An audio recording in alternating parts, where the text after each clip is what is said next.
name is Kevin Thomas. I'm the media contact for the Village of Lyons, along with Ray Hanania. I'm here today with Mayor Chris Getty, Lyons Police Chief Tom Harrian, Assistant Chief Detectives and Personnel from the Lyons Police Department, and the BNSF Railroad Police. Speaking today are going to be Mayor Chris Getty, and Getty is spelled G-E-T-T-Y, Police Chief Tom Harrian, and Harrian is H-E-R-I-O-N. After their initial comments, we'll open it up for some questions, and immediately following the press conference, I will have available a media packet for anyone that is interested. Please see me afterwards, and I'll make sure you get that. Without further ado, I will welcome up Mayor Chris Getty. Thank you for your attendance today. We are here today to highlight the details of a national criminal enterprise that was taken down by the Lyons Police Department. This began as a routine investigation of a reported break-in of a semi-trailer in a storage yard in Lyons on September 19th.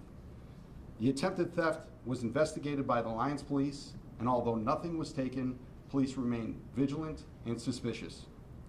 The suspects returned within 24 hours and hooked up the semi-trailer and made off with the trailer and its cargo, which consisted of 809 cartons valued at $42,000 and consisted mostly of toys. The thieves took the trailer to a warehouse in Chicago, unloaded the cargo, and then abandoned the empty trailer at a parking lot nearby. Two suspects have been arrested and charged by the Lyons Police, and the police are continuing their investigation and following up on leads. This is a great example of effective, professional, and diligent investigative police work by the Lyons Police. This incident started as a mere break-in with no theft, but then led to a national criminal enterprise where millions of dollars of stolen goods were recovered. I personally applaud members and officers that were involved in this case, including members of the Attorney General's Office, the Cook County State's Attorney's Office, the Burlington Northern Santa Fe Railway Police, the Chicago Police Department, and most of all, the superior police work of the Lyons Police Department. I will now call up on Tom Harrian, our police chief, to provide further detail. Thank you. Hi, thank you very much. This was a great case. I remember when it started, we heard about the break-in in the storage yard of a vehicle that was containing toys. And then when it turned into a theft, our investigations division immediately jumped on this case. The date of the original incident was September 19th, 2023.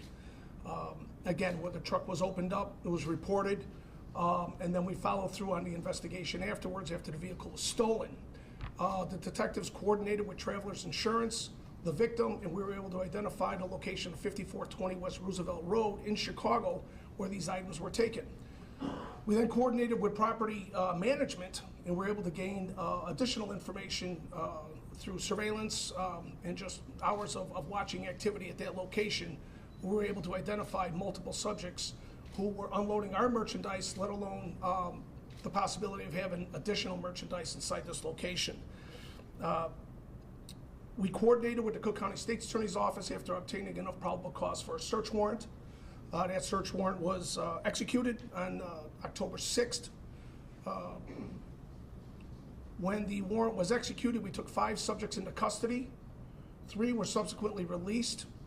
2 were charged. The 2 individuals to my right are identified. I'll go through their names and other information. The other 3 are still under investigation, as we feel there's a distinct possibility they have ties not only in the Chicago area, but in other states within the United States. The search of the location, when we first entered, we discovered our property, close to $50,000 worth of merchandise that the mayor spoke about.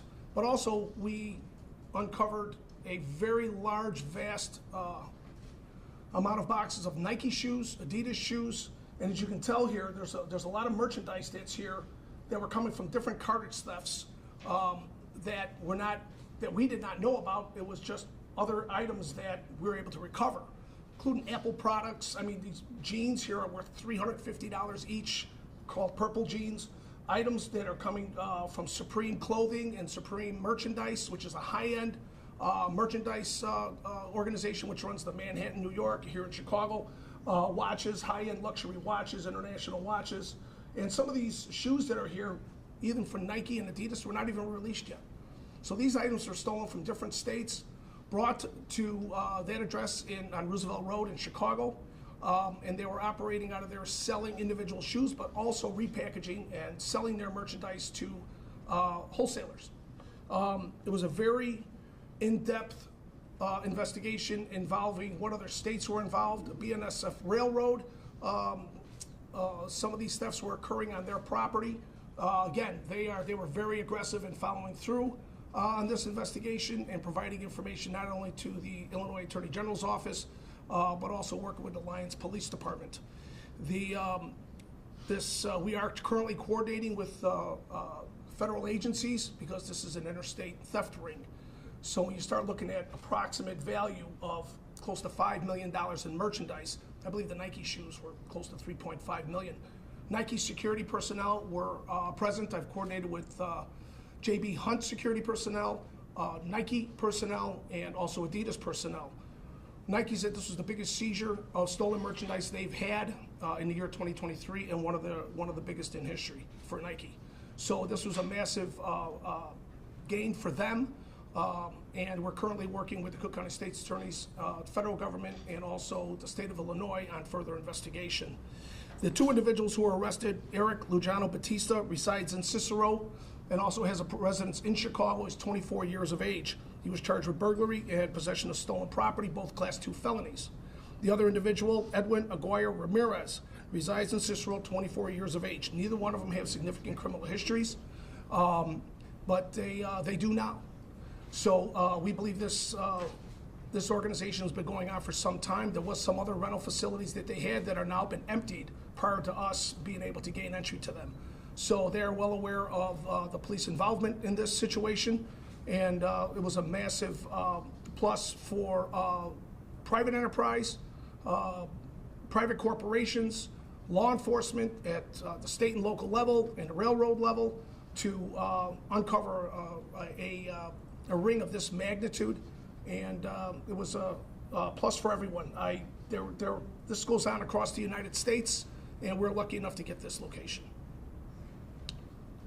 Any questions, thoughts? Can you talk more about that initial incident, because you said they broke into the trailer but they didn't take anything, and then how much time passed before they did that? Well, I'll tell you, some stuff we're going to let out but other stuff there's ongoing investigation. I don't let too much out because I know whatever's said here is going to end up in somebody else's ears in multiple states. This is tied to Tennessee, this is tied to Arkansas, this is of course state of Illinois, it could go as far as California or North Carolina. So that's just the tip of the iceberg on this. But there was an initial break into the vehicle. The victim called the police, we responded.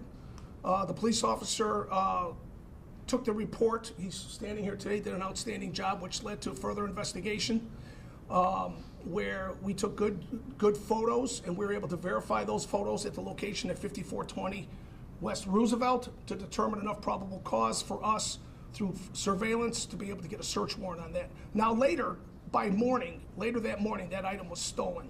That truck was stolen. What was how much later was the time frame from the initial report? Couple hours. So what they usually do is what I'm being told is they go in, examine the product, go back to their supplier. Do you want this? Yes, we wanted it. Those are some of the toys that are sitting here. When you start looking at these toys here, this is what was in the back of our truck in Lyons. And this is what we recovered from there. Of course, 800 boxes, 800 cartons. So it was without that initial report being done, that really enabled us to follow through on this to get the location identified, search warrants, and subject to being arrested. And Chief, you mentioned that this was the biggest recovery this year for Nike. Would you say this is the biggest ever recovery for your department? Yes, absolutely. As a matter of fact, I believe that was also reiterated by the Illinois Attorney General's office investigators, because they work these cases too, and it was a pleasure to have them. BNSF, everybody said they referred to this as the mother lode. So I've not heard that term very often, and you usually don't get locations like this with this type of merchandise, let alone this amount of merchandise. So it's always good to do a recovery like this.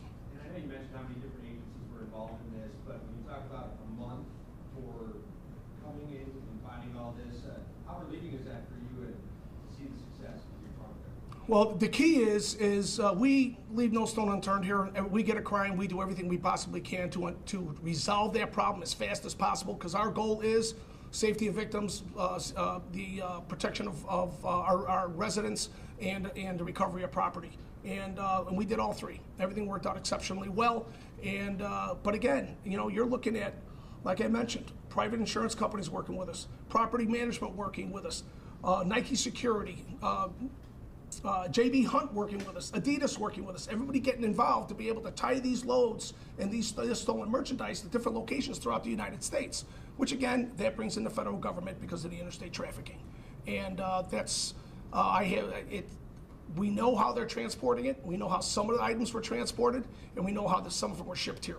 So we have a lot of further information in this investigation that's going to help us in the future, because this is widespread. You said this was the tip of the iceberg. What are the next steps in the investigation? Who are you working with, partnering with? What comes next? We will continue to coordinate. We have just involved the United States special agents involved, and they're meeting with us next week. The Illinois Attorney General's office, we're meeting with them next week. That mainly involves Illinois. We got future charges coming against these individuals. That'll be for the UGG boots. The UGG boots were stolen at the end of September. They brought those UGG boots in. We have evidence of them unloading it, bringing it in, brought it into the warehouse, unloaded those boxes, had them reloaded already, and they were already on pallets ready to be shipped out. That's how fast they work. These items, we got 300 pairs, 1,000 pairs of UGGs. They're already talking to their individuals that they sell products to, so they can ship those items out immediately. So it's a very sophisticated, very well-run operation. So was the Chicago police involved in this too? Chicago PD recovered the vehicle when it was stolen, and Chicago Police Tactical Unit from the 15th District were on scene for the execution of the warrant. Now where was it in Lyons, that storage, the initial thing? Off of First Avenue. Off First Avenue. Yeah. And when were these two fellows taken into custody? That day, immediately. They were taken into custody. We entered the location. We took 5 individuals into custody immediately. Again, there's more investigation into financials. There's more investigations in other criminal enterprises and who their ties are. Who stole the trucks? We're going to we have images of individuals who stole these vehicles, brought them in, unloaded them, and so there's other people we are definitely identifying. So the railroad's involved because they're intermodal units that rode on trains and then they become trucks. Is that how? Yes. So what happens is the trains come into the station.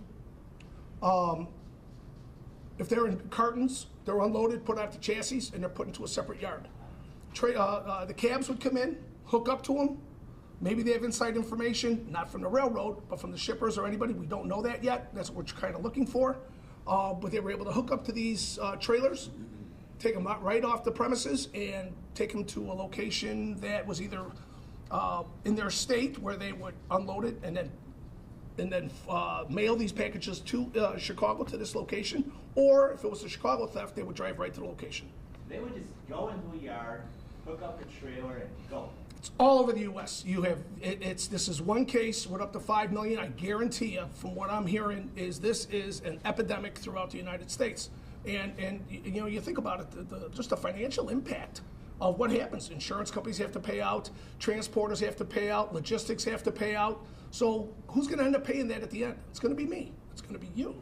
So at the end of the day, it's a financial situation and it's an economy situation. So the best thing for us to do is to try to put these individuals in jail as fast as possible. Chief, do you have any more information about the Nike shoes, the 3 million, like the origin of that load of merchandise? Yes. I have to keep that a little confidential. I apologize. Just because I need to get the individuals who committed that theft, and we think we know who they are. So you call this an epidemic. How many people would you estimate, would you guess, part of this ring alone? Well, I can tell you we have 7 to 9 individuals just on that we've been able to capture on video or in photos.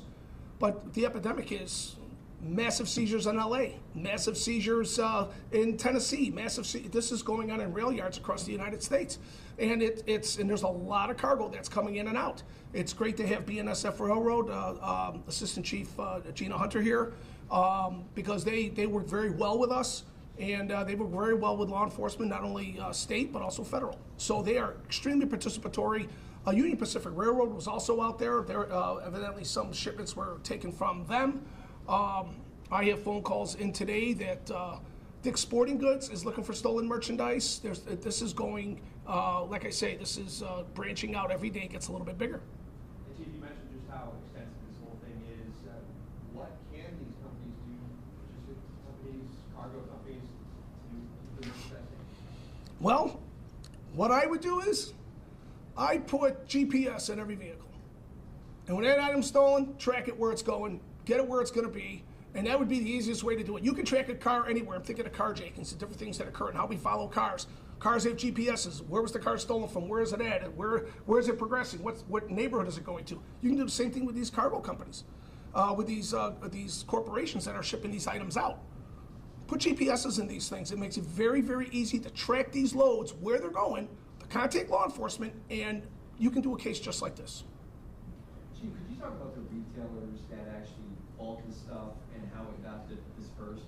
Was it more of a, they were unsuspected, they had no idea that this stuff was stolen? Well, they had a showroom inside. We're going to give you some photos of the situation up there in the warehouse. They had a showroom set up in there with all Nike shoes. I mean, to the end of, there are a pair of Air Jordans here, originals, that are worth $2,000. There's other shoes that were in there that I would never, I'm not going to buy them, but they're being sold for $2,000. You start looking at these Adidas shoes. They're priced anywhere from $2,000 to $15,000. I never even heard of those shoes. So, you would talk about a high end on that. So do I really know whether anybody who's coming? There's a reason. So if I own a shoe store and I want to buy product, I'm going to go to the manufacturer. I'm not going to go to a warehouse at 5420 West Roosevelt Road to buy a shipment of shoes that I can sell in my store. That's just not how you do it. So because I've had to make some phone calls on this. So whether they knew it was stolen or not, I don't know, or whether they thought it was a wholesale house, I don't know. But there's no doubt that they were able to save a lot of money on a lot of products and charge prices that would have been beneficial to them. This is all about money. This whole thing is all about money. But Chief, could those unsuspecting retailers be facing any charges too? That's really difficult to prove. You start going after retailers. Now you're looking at. We have some retailers identified that we're going to look at because we were able to pull records out of there. So we will be speaking to them. We've already had talked with them a little bit. But it's like getting a drug dealer on the street selling a gram of cocaine. I want the guy with the kilos. That's what I'm looking for. So. Was it big chains, mom and pops, or how would you? A little bit of both. A little bit of both. So how did they make the connection from Lyons, First Avenue, to Roosevelt Road? So we don't know how they found that cargo truck in Lyons, and of course we have no statements from them. They immediately asked for counsel, so we did not interview them any further. So we just don't know at this point.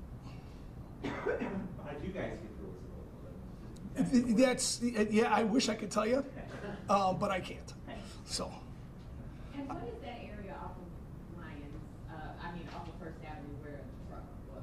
What is that? It's a cargo. It's an area where a lot of vehicles, tractor trailers, and trucks are being stored. It's going to be a development area for the village in the future. It is village property. Right by the quarry? Yes. Okay. Is this the officer that uncovered it? He was the one who took the initial report, Officer Dever Kelly. He did a nice job. Sorry, so your first and last name? First name Dever, D-E-V-E-R, last name Kelly, K-E-L-L-Y. Why are the other three men who were involved, why haven't they been charged? And what's their status? We could not tie them to a crime. They had initial claims, and I'll just tell you straight out, they had initial claims that they were there as purchasers, and it just didn't make any sense where they were from because they were from another state. And we had nothing we could charge them with because they were not in possession of any of the items. The other two individuals who were charged were individuals that work there. So we will know more about the other three individuals very soon. We're already I've got information on them and This doing would lead to background work. many arrests. Let's hope, right? Which is why we need to get bigger agencies involved. I mean, the Illinois Attorney General is great. Don't get me wrong; they've done a great job, and but it's only Illinois, so we are going to charge with the Uggs and we are going to charge for the Nike. I don't know. I'm not quite sure whether Lyons is going to do that or we'll do it in a coordinated effort with the Attorney General's office and with special agents. We'll see. We have meetings next week on that. But definitely more charges forthcoming for these. Oh yes, absolutely. Absolutely. Every item here, I mean, you could do counts on everything. Every one of these is a victim. I mean, we're having a difficult time. I'm having a difficult time because we're contacting all those manufacturers. I can't get a hold of Supreme. I'm hoping this will get Supreme to call us because you have a Supreme T-shirt that I believe we have out here, $55 a piece on a T-shirt. Let alone, it's amazing. And again, I knew nothing about Supreme, so I need to start doing a little more reading on my clothing. So, but Kevin knew about Supreme, which was good. So he educated me. But it's high-end items. I mean, you're talking about manufacturers that are out a lot of money. But again, it's very hard to determine who the real victim is, right? Was Uggs paid out by the insurance company? Is the insurance company the victim? Is Uggs the victim? Is the transporter, logistics company the victim? Because everybody gets paid out along the way. So, I mean, this Adidas theft could be back to January, which is why I believe there were only 200 pairs of shoes, because I think most of their product were gone. Some of the Adidas shoes here were for, I don't know if the boxes are open, I can open them for you. Indiana State, Indiana University, Arizona State University, Kansas University. Those are their team basketball shoes. They're supposed to go to their teams to play basketball. And they never made it there. So they're selling a lot of high-end stuff, and they're making a lot of money. So they had a showroom right there on Roosevelt Road? Yes, they did. They had a showroom in there where people could come in, and I'm guessing that the average citizen is not coming in. This place operated under the name of Ozzy's Shoes, O-Z-Z-I-E-S, Shoes.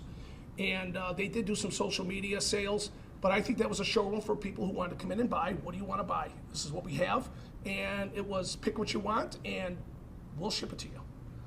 What was really indicative, it was those Ugg shoes, how fast they came in and how fast they were going out. That was amazing.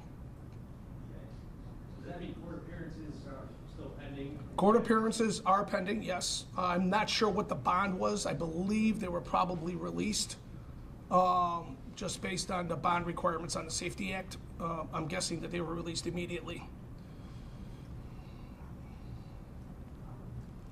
Which is Anybody else encouraging. want to comment? Railroad Police, Officer Kelly, you want to say anything? I'm good, thanks. Officer Kelly, Yeah. how many years have you been with the department? I'm coming up in my second year. Would the Ville Police be able to talk about how extensive this problem is across the country when it comes to these trailer thefts? If BNSF wants to talk about how common this is, I can tell you the conversations I've had with security, personnel from these corporations, it's extensive. And it's happening across the country, and they're constantly chasing this problem. So it is going on all over. Has it just gotten worse, or is it right now plateaued, or where are we? Oh no, it's been pretty steady, but I think it's getting worse. I mean, I was talking to some of the security representatives. They had a massive seizure in LA, and this was much bigger than LA. So they said that we're constantly chasing these loads down across the country. There's some small ones. Don't get me wrong. There's people who you'll break into a truck and just take items off. They're not stealing the chassis and everything. And those are small, probably mom and pop places that they're selling to. But when you start talking about situations like this, you know, it's pretty extravagant.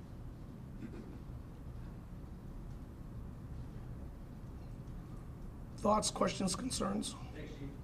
No, hey, thank you so much. I can't thank you enough. This was, again, a combined effort of a lot of law enforcement agencies and the private sector corporations and private sector community in helping us. Without everybody, it's just not going to work. So